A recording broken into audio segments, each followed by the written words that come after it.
Election officials are preparing to announce the results of dozens of recall petitions on Friday evening.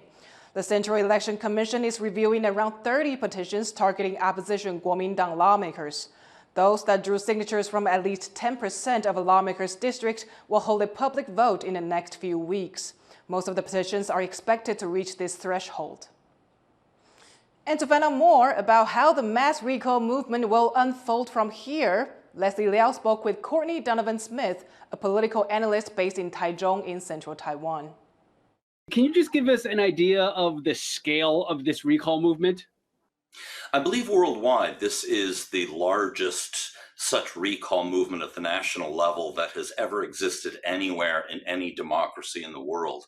It's also unprecedented in Taiwan. In the last few years, since the DPP removed the birdcage referendum laws that made it so difficult and made it a lot easier to conduct recalls, there's been an average of maybe 2 or 3 a year.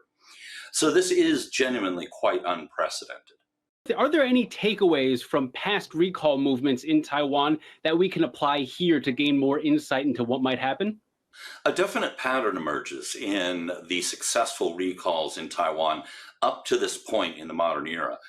And that is that the ones that have been successful have all involved people, and this is on both sides of the political spectrum, who have in some way or another offended a lot of people. And that mobilizes their opponents to come together.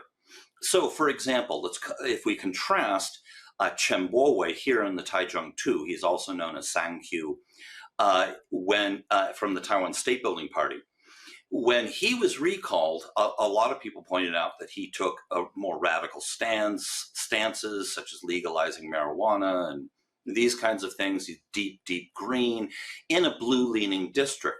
But he also had a very pugnacious personality, bragging about his prowess in fighting on the floor of the legislature and things like that, that made him a provocative figure.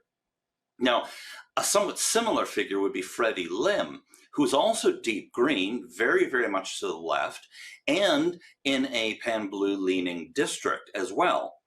The recall against him failed, and I think the primary reason for that is that he was not so pugnacious, so combative, he wasn't so offensive, and he spent a lot of time doing things like visiting markets, being concerned about his constituents during the pandemic, and so he did not inspire much dislike or hatred, even though a majority of that district probably disagreed with him politically. What kind of potential shakeup to the political landscape in Taiwan might these recalls bring? A lot will depend on how many recalls are successful in stage 3. And there is something of a bar here. It's worth keeping in mind that a lot of people came out and voted for these people in the first place. But of those that actually are recalled, then they will go on to stage 4. And this is the final bar. Now, a very important part of this strategically for both sides is that the recalled lawmaker cannot run for re-election in the by-election that would be held, which would be stage 4. So if the by-elections are held and, we don't know yet who the candidates will be on either side. And so things at this point are still very much up in the air, and we also don't know the dates. So that will be something that we really need to watch very carefully going forward. But in the meantime, we have to see how many of the recalls in stage 3 are successful. That was political analyst Courtney Donovan Smith.